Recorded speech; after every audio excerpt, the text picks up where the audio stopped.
नाज़रीन अस्सलाम वालेकुम वरहमतुल्लाहि वबरकातुहू। उम्मीद है आप सब बखैर आफियत होंगे। हम भी बखैर आफियत है। हमारी दुआ आपके साथ है। आप लोगों से गुजारिश है अपनी खुसूसी दुआ में हमें याद रखें।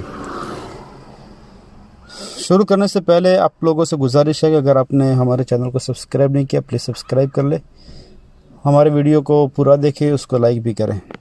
और एक खुशखबरी आपको सुना दूँ कि मुझे स्टोन पेन था, पत्थरी का पेन था 2 दिन से, वो अल्लाह के शुक्र से भी अच्छा हो गया है।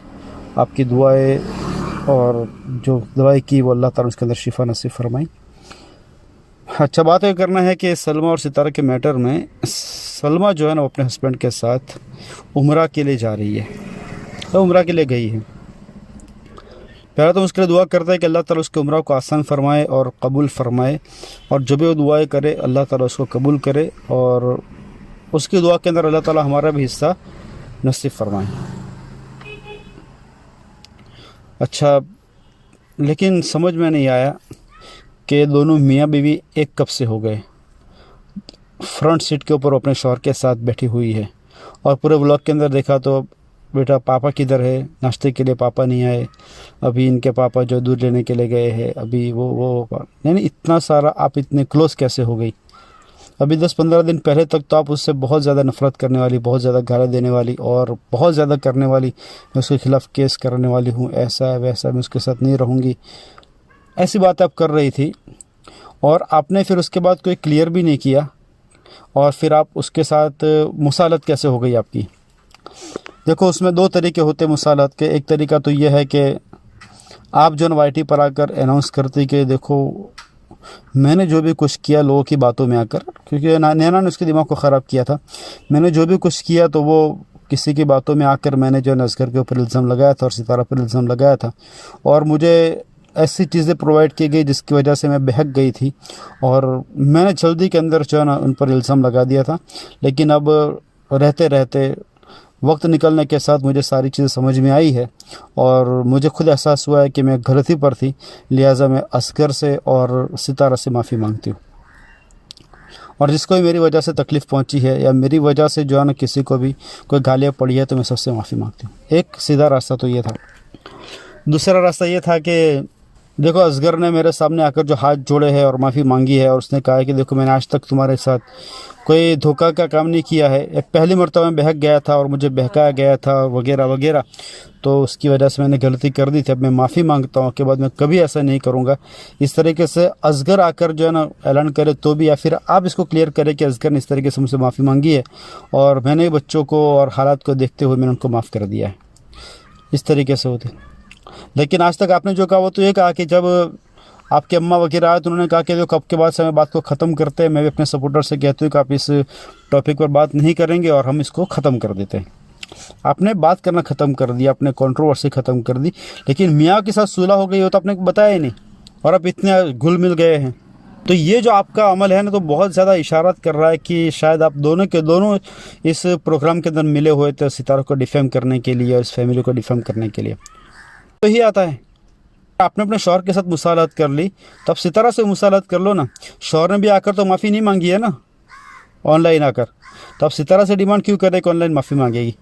ऑफलाइन आप उससे बात कर लो, देखो मुझसे गलती हो गई और जो भी कुछ आपसे हो गया आप ख़त्म करो। बहन के साथ भी आप मुसालत कर लो ना, वहाँ आपको करनी नहीं है और यहाँ पर आपने मुसालत कर ली, बात है। और दूसरी बात कि आप उम्रा के लिए गए, आपके पास बड़ी गाड़ी है, 7 सीटर गाड़ी है आपके पास, तो आप थोड़ा सामान कम कर लेते और अपने बूढ़े माँ बाप जो है उनको भी आप उम्रा करा लेते, क्योंकि आप जानते हैं कि वो उनकी ज़िंदगी कितनी है। अल्लाह उनको लंबी ज़िंदगी दे, लेकिन आखिरी ज़िंदगी के अंदर वो मतलब जी रहे हैं, और फिर उनको यहाँ पाकिस्तान आने की बातें हो रही है, तो इतना वो दूर आ जाएंगे तो फिर वो उम्रा कैसे कर पाएंगे। तो पहली फुर्सत में आप बच्चों को नहीं कराते और माँ बाप को करा लेते उम्रा। कोई भी इंसान अपने माँ बाप जो उनके साथ रहते हो तो उनके लिए बगैर कौन उम्रा करता है। और आपके लिए तो ऐसा है नहीं कि इंडिया और पाकिस्तान से जाना है कि लंबा खर्चा है, कि यहाँ पर 3-4 लाख रुपए खर्चा लग जाता है, वैसा तो है नहीं। आपकी गाड़ी जा रही है, आप पूरी फैमिली जा रही है, 2 बंदों को थोड़ा एडजस्ट करके थोड़ा मिल कर बैठ कर अगर आप कर लेते तो क्या जाता आपका। आपने बहुत बड़ी गलती किया है कि उनको अपने इमरात से महरूम रखा है, और वो पाकिस्तान आने की बातें कर, अगर वो पाकिस्तान आ गए तो फिर वो कब देख पाएंगे अल्लाह का मकान, अल्लाह का घर बैतुल्लाह कब देख पाएंगे। तो पहले तो आपको उनको ले जाने की फ़िक्र करनी चाहिए थी। तो आपका अपने माँ बाप के साथ जो रवैया है ना, वो बिल्कुल भी हमको पसंद नहीं आया। खैर ये बातें तो सलमा के मुतालिक हो गई। अब इधर जो बातें चल रही है ना, भांजो और मामा के दरमियान में सख्त जो है ना वो लफ्ज़ों की जंग चल रही है, और उनके इल्ज़ामात को जो है ना वो, उनकी जो गलतियाँ है, उनकी जो कोताहियाँ है आपस में, तो उनको जो है ना वो आश्कारा किया जा रहा है, और लोगों को दुनिया के सामने जो उनको नंगा किया जा रहा है, ये बिल्कुल भी अच्छी बात नहीं है किसी भी माशरे के लिए, किसी भी समाज के लिए, किसी भी ख़ानदान के लिए। कोई इंसान दूध का धुला हुआ नहीं है, हर एक इंसान के अंदर गलतियाँ है, कुछ अच्छाई है तो गलतियाँ भी है। अगर आप किसी की गलतियों को जो है ना आश्कारा करेंगे, खोलेंगे, तो आपकी गलतियों को खोलेगा। दोनों आप क्लोज़ मतलब कि ख़ानदान के लोग हैं, क्लोज़ जो है ना रिलेटिव है, आप भांजे और मामा है, सगे भांजे और मामे। आप किस तरीके से मतलब आप किसी से कुछ छुपा के रख सकते हैं? आपकी सारी बातें उनको पता है, मामों की सारी बातें आपको पता है। तो दोनों जानिब को बात कर रहा हूँ, भांजों को भी कह रहा हूँ, बाबर दिलबर को भी कह रहा हूँ, मामों को भी कह रहा हूँ। आप जो अभी फ़िलहाल जंग कर रहे हो, लफ्ज़ों की जंगें हैं, और लफ्ज़ों की जंगों ने कितने ख़ानदानों को बर्बाद कर दिया, कितने माशरे को बर्बाद कर दिया, कितने सोसाइटीज़ को बर्बाद कर दिया। ये लफ्ज़ों की जंगें माशरे के लिए बहुत ख़तरनाक होती हैं। तो आप ऐसा क्यों कर रहे हैं? अपने ख़ानदान को आप बदनाम क्यों कर रहे हैं? दोनों जानिब से बहुत सारी बातें की गई, बिल्कुल भी अच्छी नहीं लगी। और उसमें बेचारी जो रूबीना है ना, रूबीना बाजी, तो उसकी बात लग रही है, उसको मतलब नंगा किया जा रहा है। तो ये किसी भी ख़ानदान के लिए अच्छी बात नहीं है।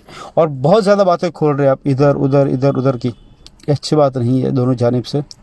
मामू बड़े हैं, उनको समझना चाहिए भांजों की और बहन के घर की इतनी ज़्यादा इंटरफेयर नहीं करना चाहिए उनके ख़ानदान में कि उनके ख़ानदान बर्बाद हो जाए। अभी तो इनके तो बच्चे बड़े हो गए थे, अभी इनके बच्चे जो संभाल लेते, अपनी माँ को संभाल लेते उनके बाप के जुल्म से, अगर वो कर रहा था तो कुछ मतलब कि वो अब तो नहीं देखते ना, जब उनकी भी शादी हो गई, इतने बड़े उम्र के हो गए थे, तो वो कब तक इसको देखते? तभी वो कुछ ना कुछ रास्ता निकालते, बच्चे बड़े हो गए थे। लेकिन आपने एक इंटरफेयर करके उस फैमिली के अंदर आपने पूरा डिस्टर्ब कर दिया उस फैमिली को। इसी तरीके से आपने अपनी भांजी को जो है डिस्टर्ब किया, उसका घर आना जो आपने ख़राब कर दिया। तो ये सारी चीज़ें इतना ज़्यादा इंटरफेयर करने से आप ऐसा समझते हैं कि मैं खैर खाई कर रहा हूँ, लेकिन आप खैर खाई नहीं कर रहे, आप डिस्टर्ब कर रहे हैं। और अभी भी यही चल रहा है कि आप जो है ना बातों बातों के अंदर उनकी इतनी सारी जो है ना बुराइयों को उछाल रहे हैं, और इधर से फिर आपकी बुराई को उछाला जा रहा है। फिर आप कहते हैं कि भांजे हमारे रिस्पेक्ट नहीं करते हैं, उनके दिल में कोई रिस्पेक्ट नहीं, उनको बोलना नहीं आता है। तो ये आप लोगों से, दोनों जानिब से मैं गुजारिश करता हूँ, इल्तिमास करता हूँ कि आप लफ्ज़ों की जंग को ख़त्म कर दीजिए। तो खैर कुछ बातें थी आज के रिएक्शन में जो आपको अच्छी लगी होगी, उम्मीद करता हूँ अगर अच्छी लगी हो तो आप उसको ज़रूर लाइक कर ले, और हमारे चैनल को सब्सक्राइब नहीं किया प्लीज़ सब्सक्राइब कर ले। फिर मिलेंगे नई बातों के साथ, तब तक के लिए इजाज़त दे। अपने फैमिली का, अपने घर वालों का खूब सारा ख्याल रखें। अल्लाह हाफिज़।